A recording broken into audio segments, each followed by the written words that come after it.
Salut à tous, je propose ici une vidéo où on va faire la bascule entre la fin de saison 1 et le début de saison 2, avec le petit changement de maillot également qui va s'accompagner avec la petite séquence la petite séquence planification qui sera associée en lien avec la vidéo où je vous le montrerai en intégralité. Allez, toutefois, là, il y a une saison à terminer à ce stade-là, j'ai mis très longtemps. C'est complètement dommage, mais c'est comme ça. Sur le Grand Prix de Québec, Julien Alaphilippe avait bénéficié d'un joli travail d'équipe. Joli travail d'équipe aussi à Montréal, mais cette fois-ci pour conclure en solo. Il y a moyen de faire craquer, en fait. Quand on dispose d'une très forte équipe comme l'est cette Deceuninck Quick-Step, il y a moyen de faire considérablement craquer l'IA, même les tout meilleurs de l'IA, chose évidemment qu'on ne peut pas faire avec une équipe plus faible comme je le fais, par exemple, je le vis avec Gazprom, où là on est très très content quand on arrive à s'accrocher aux branches. Cosnefroy, champion d'Europe, Alaphilippe très légèrement devancé à la citadelle de Namur, avant par contre d'aller chercher un nouvel arc-en-ciel. Ouf, on est raccord. Pendant ce temps-là, Ghana a fait le doublé Europe-Monde au niveau des contre-la-montre. Voilà, il reste un petit peu de mise en jambe avant le Tour de Lombardie. Et puis ensuite, on disputera ce dernier avant de basculer vers la saison suivante. Il y a quelques coureurs blessés à ce stade, Ballerini, Cavagna, Cataneo. On va dire que, de toute façon, leur saison est plus ou moins terminée. Même Remco, par exemple, est déjà au repos. Après la dure saison qu'on lui avait fait vivre, avec notamment un enchaînement Giro-Vuelta. Bref, le Giro dell'Emilia. Donc là, on est sur une course toujours très excitante à jouer. Je vous la conseille vivement. S'il y avait un bémol à apporter, il serait très très simple, ce serait la start list. Toutefois, regardez, on va quand même avoir Ciccone. Pidcock est un client, on aura le récent champion d'Europe en face de nous, mais on aurait pu rêver d'avoir un plus joli plateau en face. Donc on va pas non plus en faire une messe, on va juste s'organiser. Après aussi,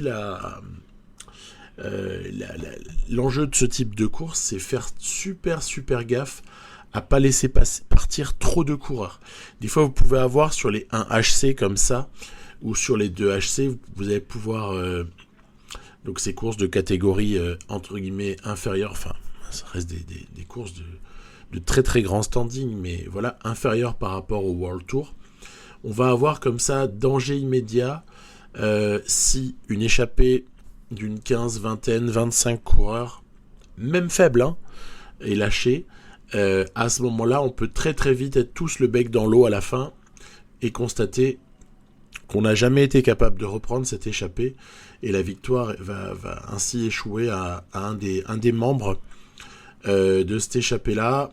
Donc on est obligé de travailler avec Devenins, avec Michael Honoré, avec également Bagioli, Masnada, Van Sevenant s'il le faut. Et ensuite se jouera la question de savoir si ce jour-là Alaphilippe est plus fort que Almeida ou pas. On a une petite idée de la réponse, si vous voyez ce que je veux dire, en haut à gauche, enfin dans la colonne de gauche. Alaphilippe jouit d'une forme exceptionnelle en ce jour, donc on va voir. A priori, s'il y a moyen de faire des petits cadeaux aux équipiers ou même à Almeida, on se gênera jamais. Après, s'il n'y a pas moyen de le faire, l'important reste la victoire. Ici, on est en poursuite de rien du tout. On est juste en poursuite de durcissement de la course. L'objectif, c'est le durcissement. Bagioli ici, Honoré, Masnada, Almeida, Alaphilippe, le train de la encore Deceuninck Quick-Step avant de passer Quick-Step Alpha Vinyl est en route. Allez, Honoré ici. De toute façon, c'est simple, il reste encore un tour. Allez, au moment de franchir la ligne, voilà, on est à un tour de la fin. Donc, pas question de s'endormir. Masnada, Van Sevenant. Puis là, on va regarder un petit peu. Vous avez vu, j'ai pris une roue avec Alaphilippe.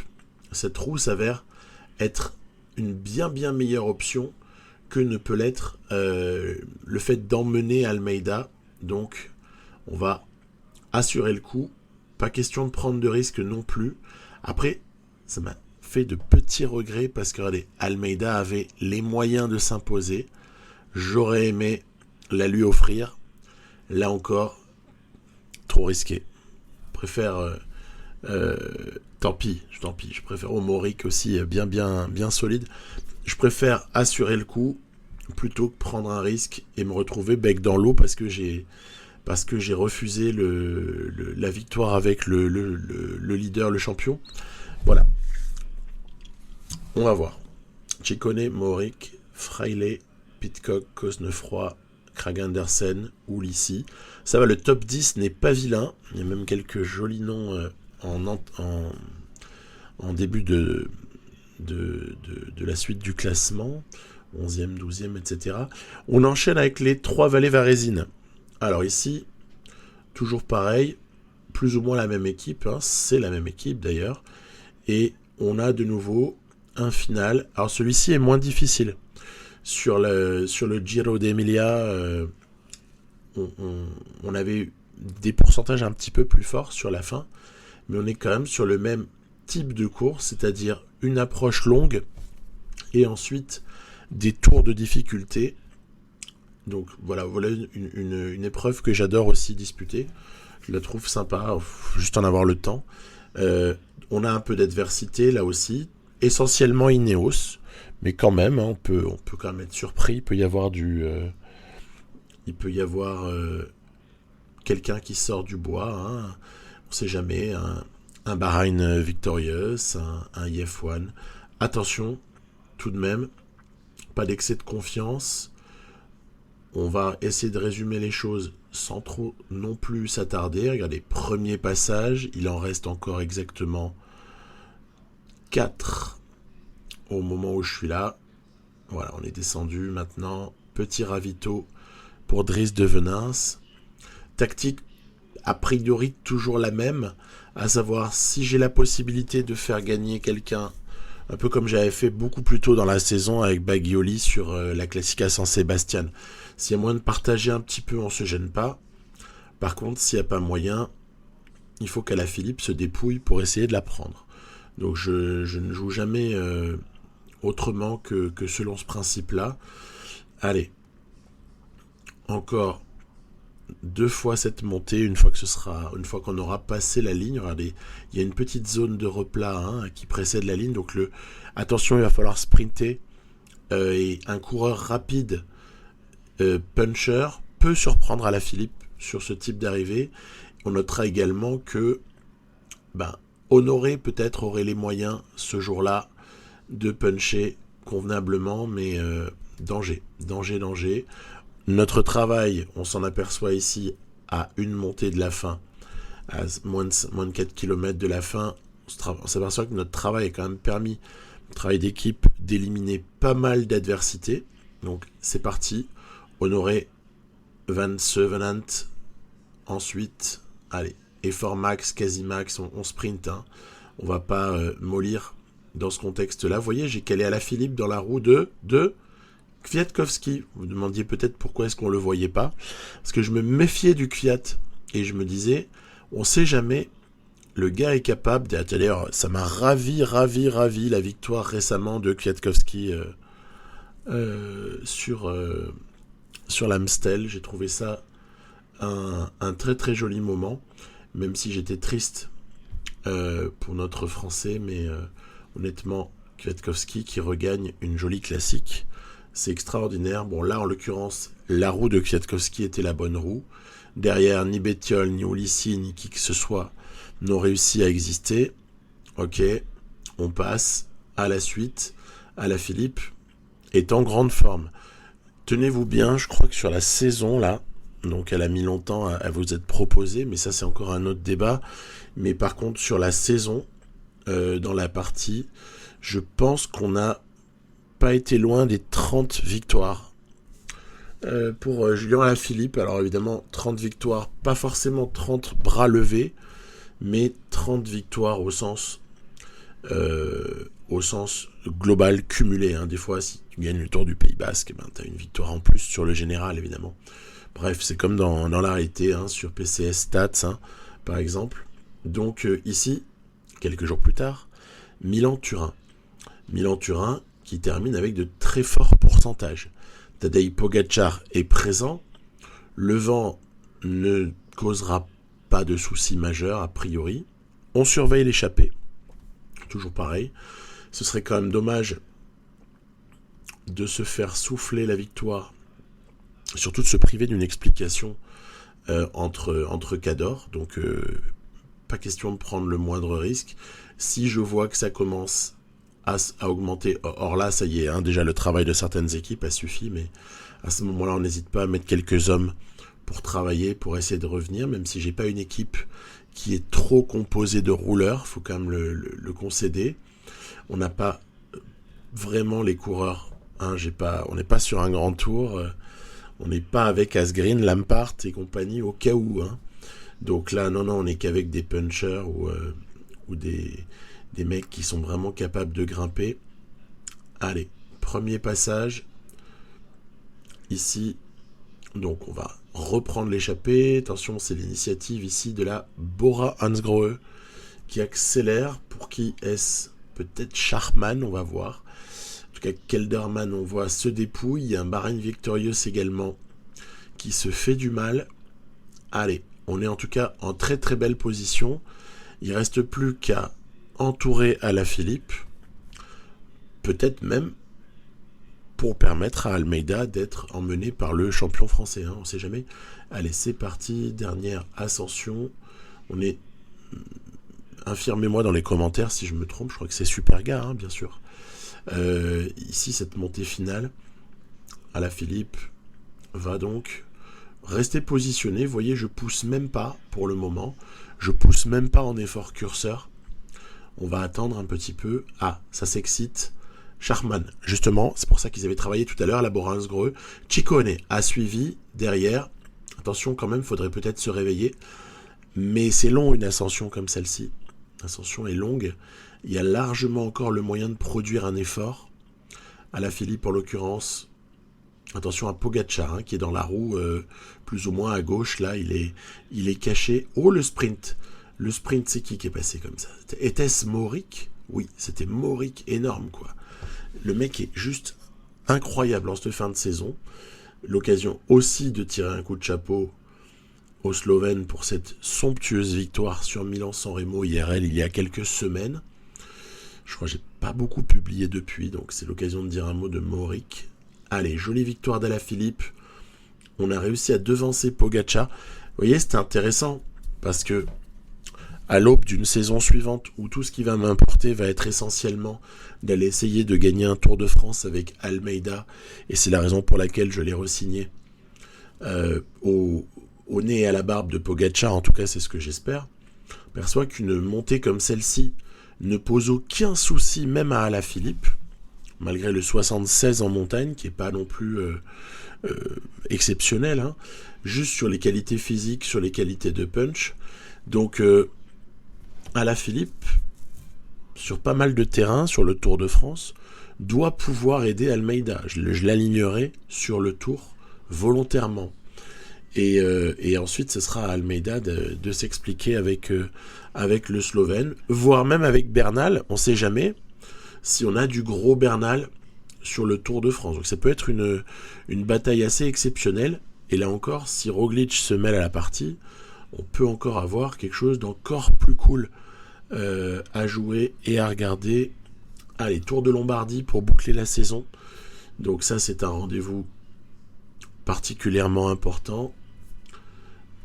Me tient bien à cœur. Regardez, on est toujours Masnada, Devenins, Alaphilippe, Van Sevenen, Bagioli, Almeida, Honoré.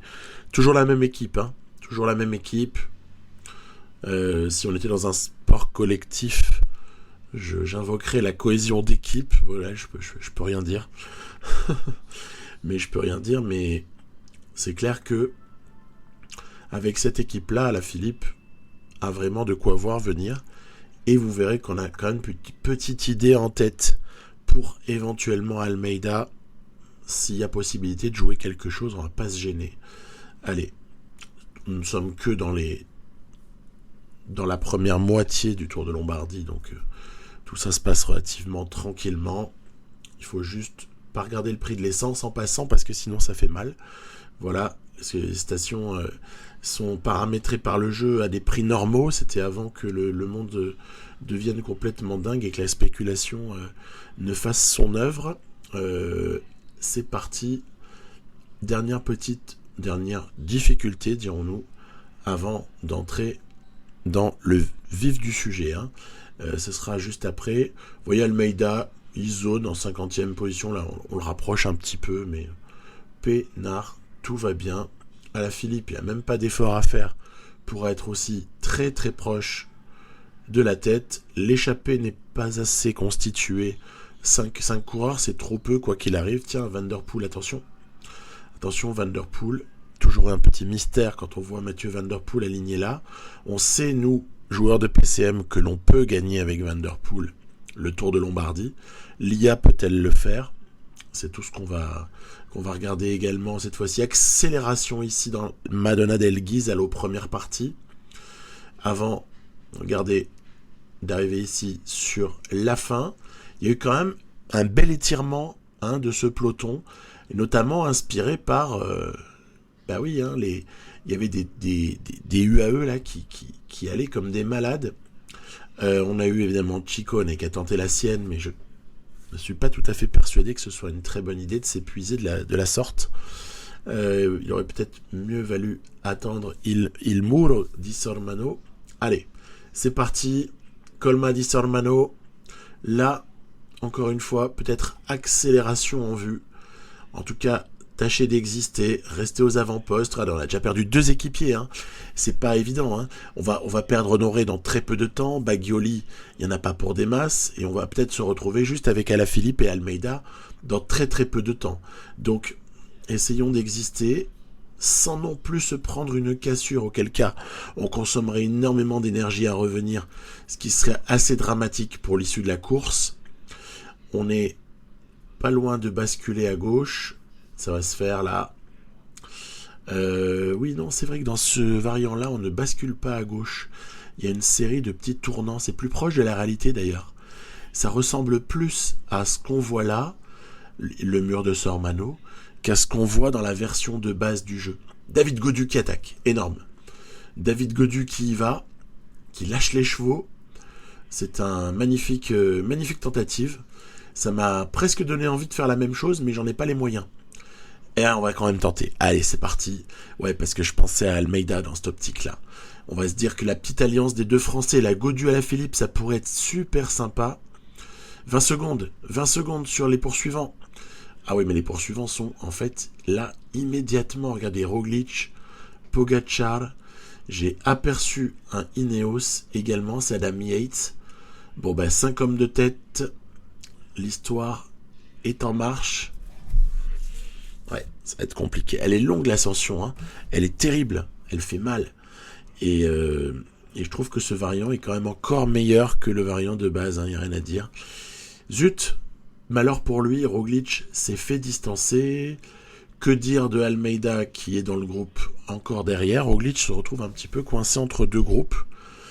On l'apercevait très très furtivement. Il est en pourchasse de Pogacar, Alaphilippe, Gaudu, Yates. Donc nous, on a fait l'essentiel, c'est-à-dire qu'on a réussi à s'esseler en compagnie de Tadej Pogacar. J'ai pas trop peur de Gaudu, j'avoue, surtout quand il part de loin.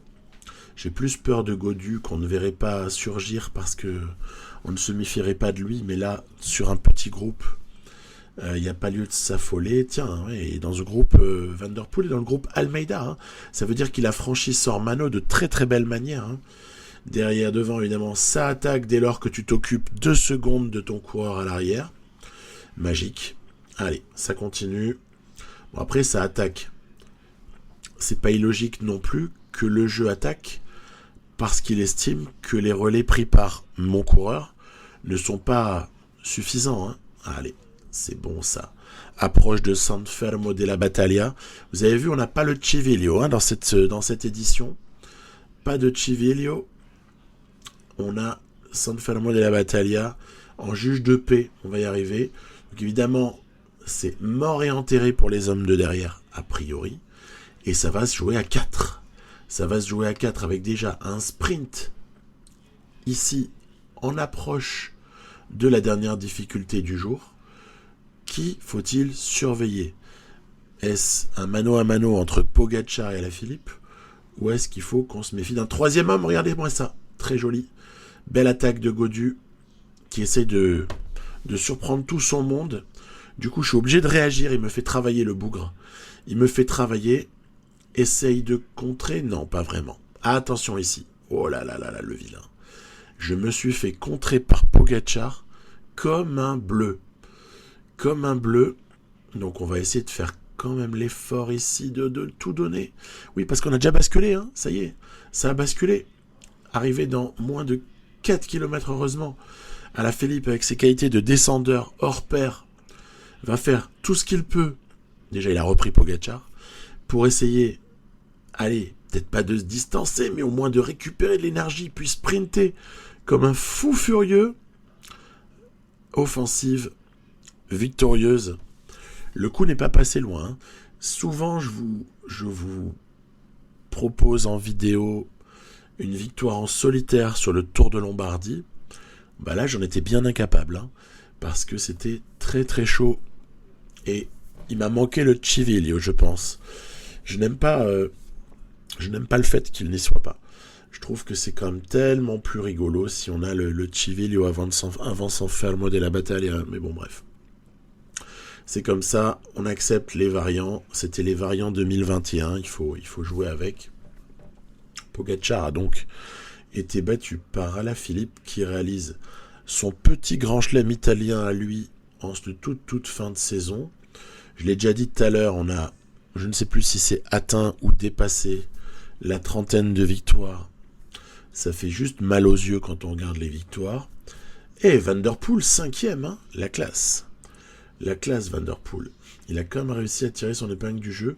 Après, il n'était pas à la lutte pour la victoire, mais c'est quand même respectable. Almeida, en fait, n'aura jamais pu aider Alaphilippe.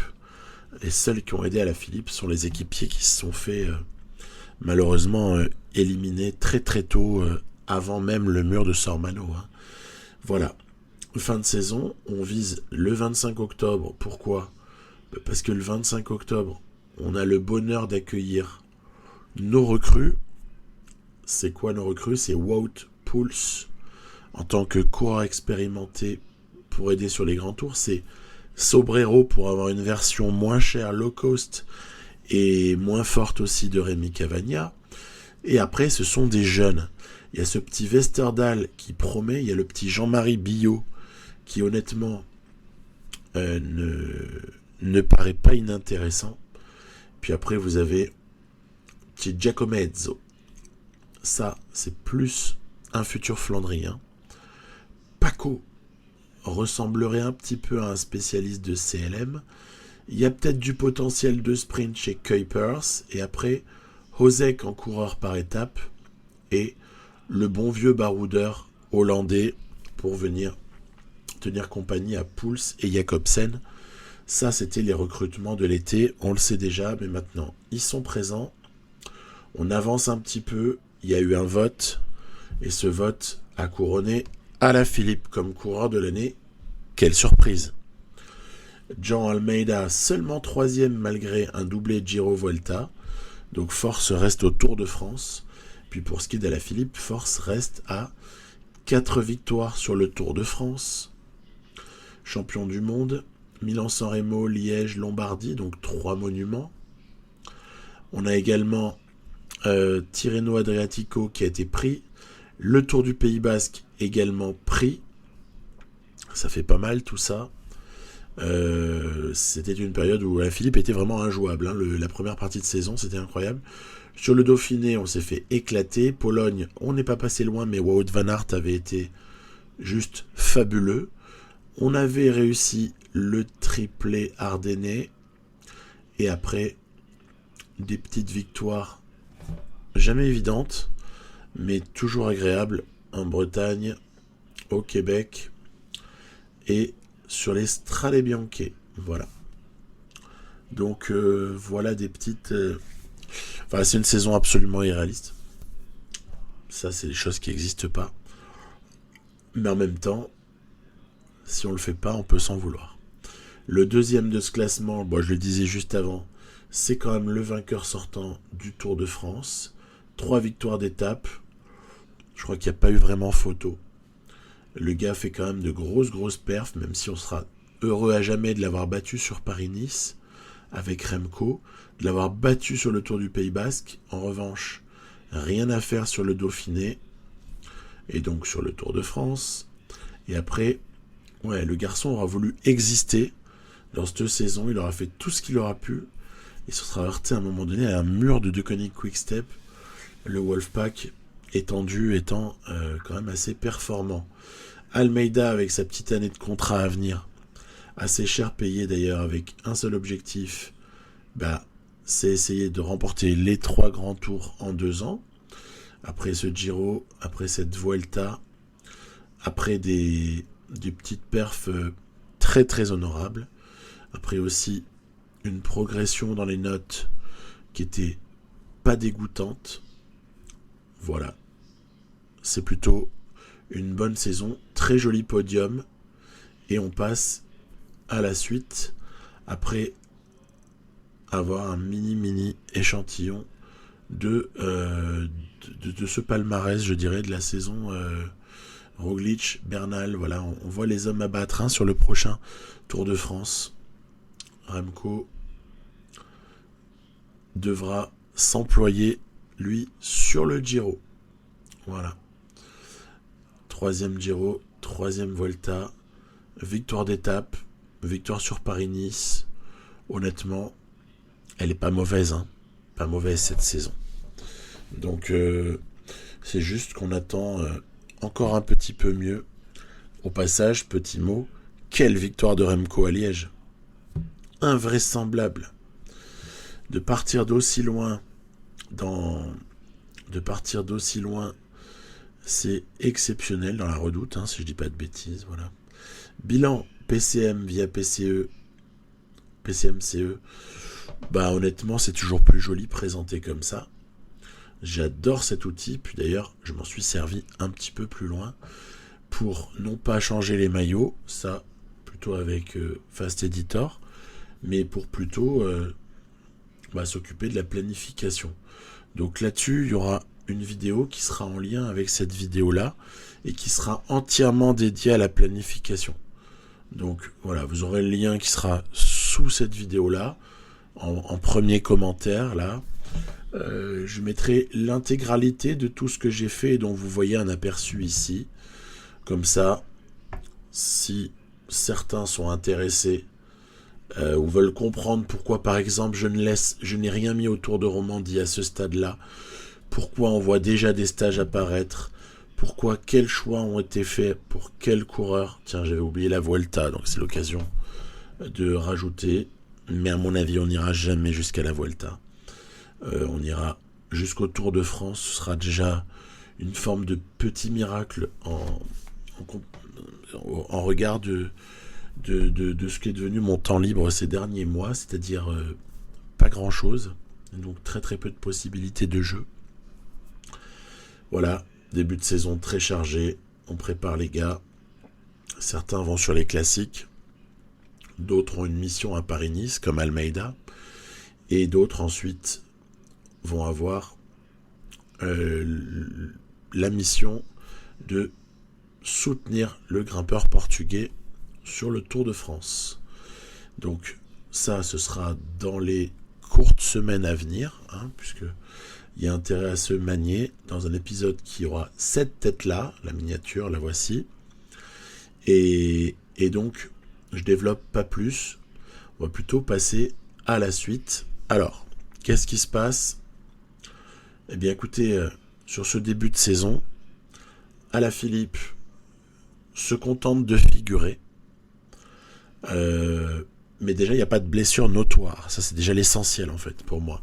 Pas de blessure particulière. Un Alaphilippe, piano, il démarre sans se fusiller.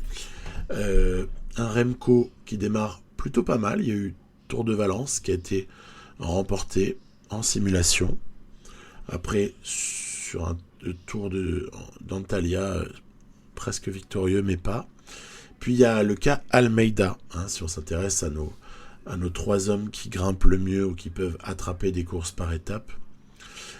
Sur la Ruta del Sol, Dylan Groenewegen avait remporté la première au sprint. Filippo Ganna a gagné le contre-la-montre dans la foulée.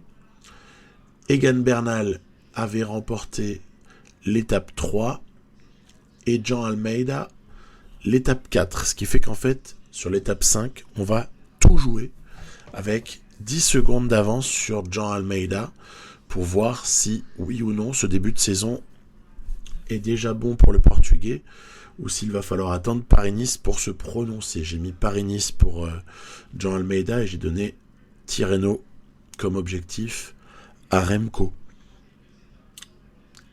L'échappée ici, encore une fois, à surveiller. Attention, on va pas laisser 15 minutes non plus. Même si quelque part, tout ce qui m'intéresse, c'est plutôt contrôler Bernal.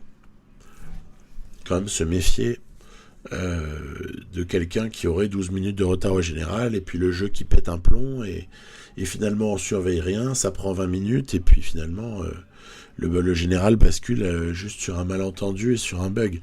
Donc j'ai été obligé de contrôler un peu, de faire rouler léger. On va s'approcher ici du moment décisif. L'échappée du coup a été reprise sans problème particulier. On va demander aux uns et aux autres de protéger. Vous voyez, on a déjà perdu De Klerk, Morkov, Van Lerberg, Lampart, Seri. Et on se retrouve ici dans la roue d'Egan Bernal avec Almeida. Espérons juste que Bernal ne va pas trop lâcher les chevaux. Regardez, il me reste plus grand chose pour tenir. Je tiens sur la barre jaune là. Je tiens sur la barre jaune. Il faut vite que Bernal craque et ne puisse pas en remettre davantage. Il est en train de nous faire très mal. Il est en train de nous faire un mal absolu. Et oui, vous l'avez compris, il y aura un écart. Il y aura un écart. En plus, il y a la bonif pour Bernal.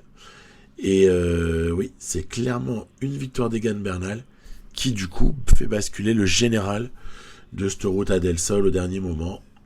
Très, très belle victoire du grimpeur colombien.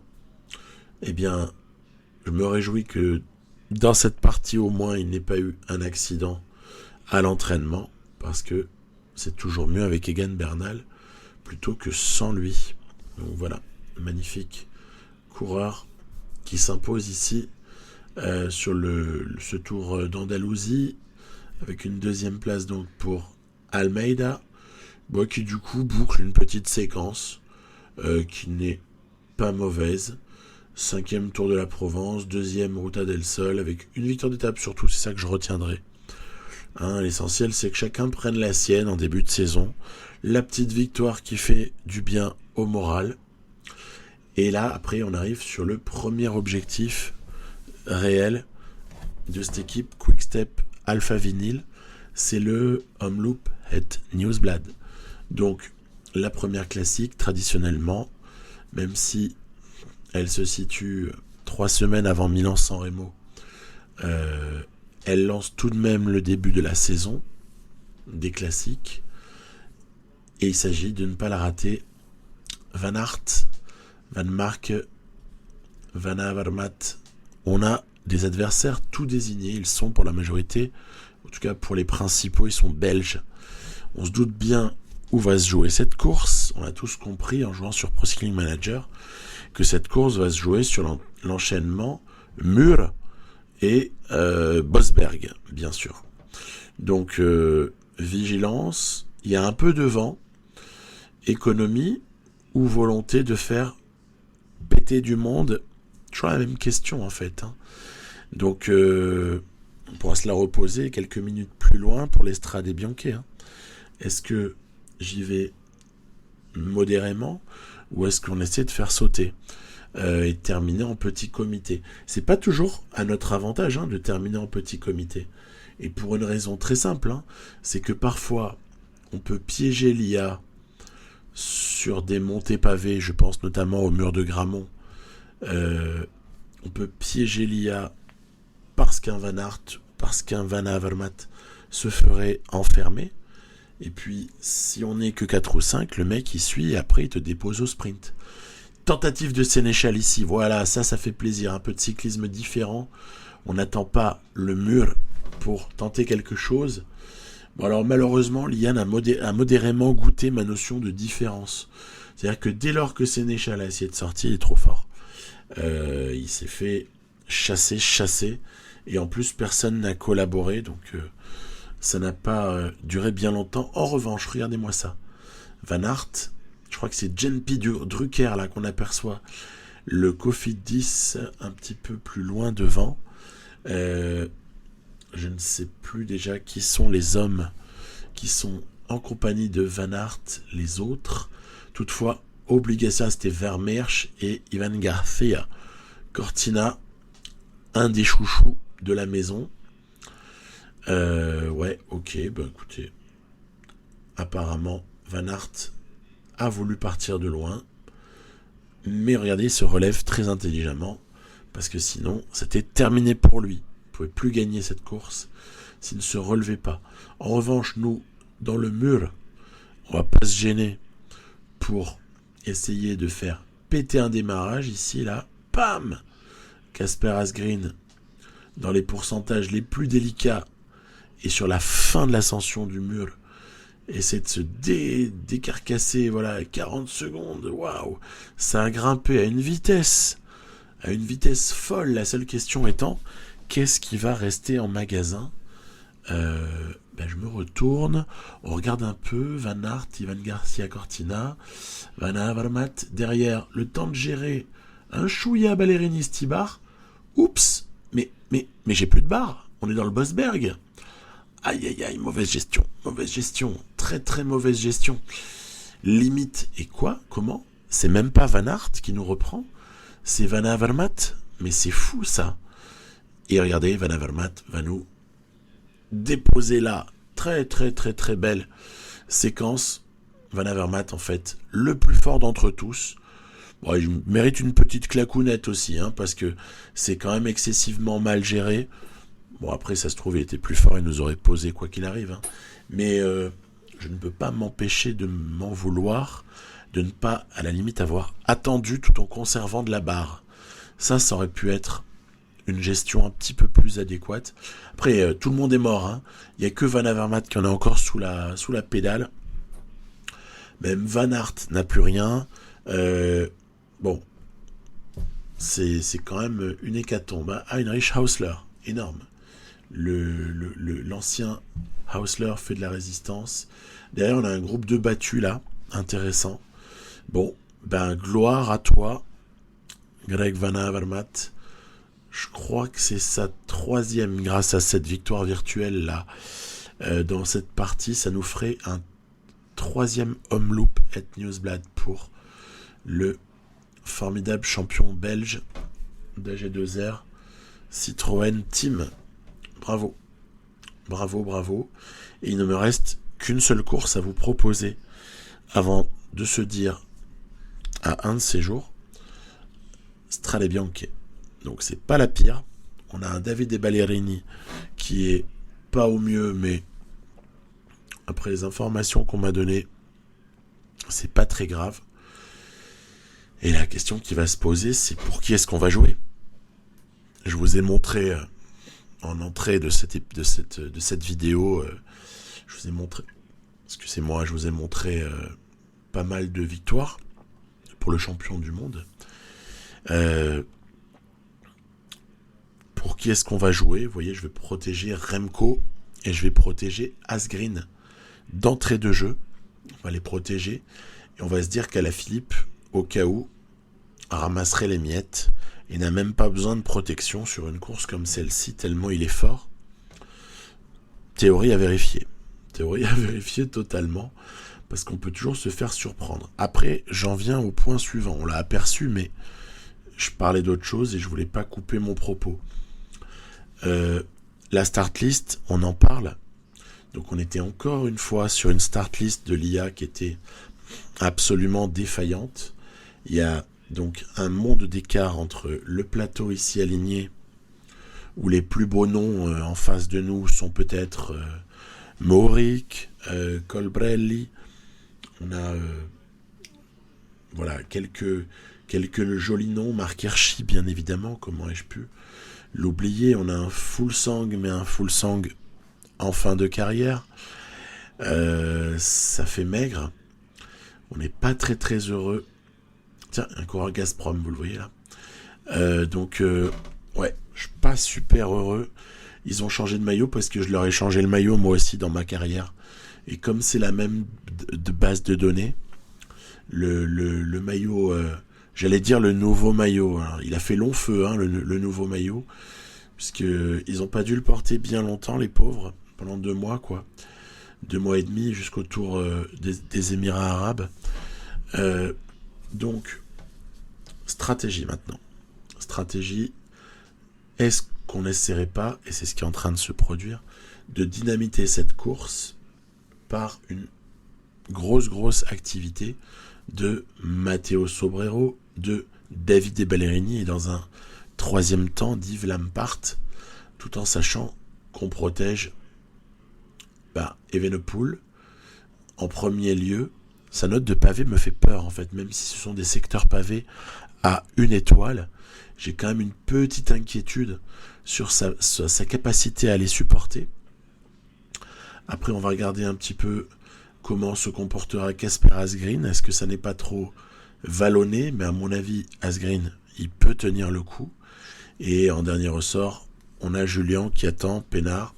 Je verrai si Jean-Philippe doit aider. Je trouve ça aussi sympa, hein, de voir le champion du monde écoutez, aider ses équipiers parfois dans certaines courses. D'ailleurs, il me semble bien que dans les dernières Strade Bianche, consécutivement à sa chute, le pauvre Alaphilippe avait fourni, alors que ça s'excite devant, ce qui explique l'augmentation de l'écart. C'est pas parce qu'on est en train de craquer. Alaphilippe avait un petit peu roulé à un moment donné, souvenez-vous, après la chute, après tout cet imbroglio. À un moment donné, on a Alaphilippe qui roule, on se dit quand même, il roule pas pour Asgreen. C'était pas... Moi, je pense qu'il avait roulé pour Asgreen parce qu'il avait bien senti qu'il n'irait pas au bout.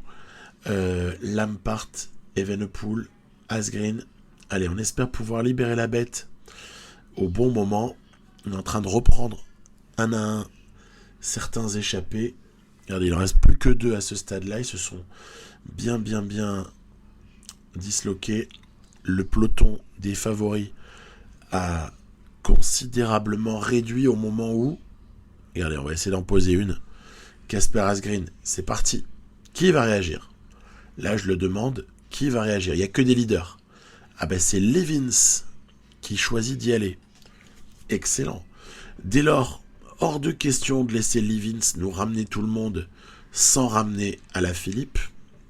Et évidemment, Evenepoel étant plutôt utilisé comme soutien d'Alaphilippe. Pourquoi? Parce qu'il avait mal vécu la séquence de pavés, notamment le secteur du Tolf. Donc à partir de là, on se reprend en main. Regardez-moi ça. Mohoric, il a une capacité d'accélération. Là, pourtant, avec seulement 79 de vallon, il est exceptionnel. Il a failli me reprendre Asgreen, qui du coup en remet une pour dire « Eh oh, on se calme ». Derrière, Mohoric, encore une fois, bien dur à reprendre. Allez, il faut prendre la roue de Mohoric là, parce que si le Slovène était amené à revenir sur Asgreen, il faudrait qu'Alaphilippe puisse assurer. C'est parti. La montée finale. Aïe, regardez-moi cet ovni. Néant.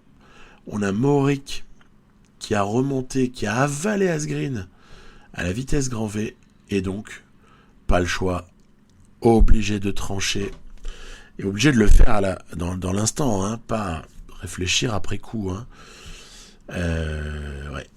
Et indirectement, on a privé Asgreen d'une victoire, mais Mohoric semblait trop fort, et j'étais à 2 doigts d'estimer qu'il allait nous taper. D'ailleurs, à la toute fin de la montée, avant que ça ne passe sur du replat, je pensais quasiment que Mohoric avait gagné en fait. Simplement, il a été court de pas grand chose. Donc victoire de Julien Alaphilippe très prochainement.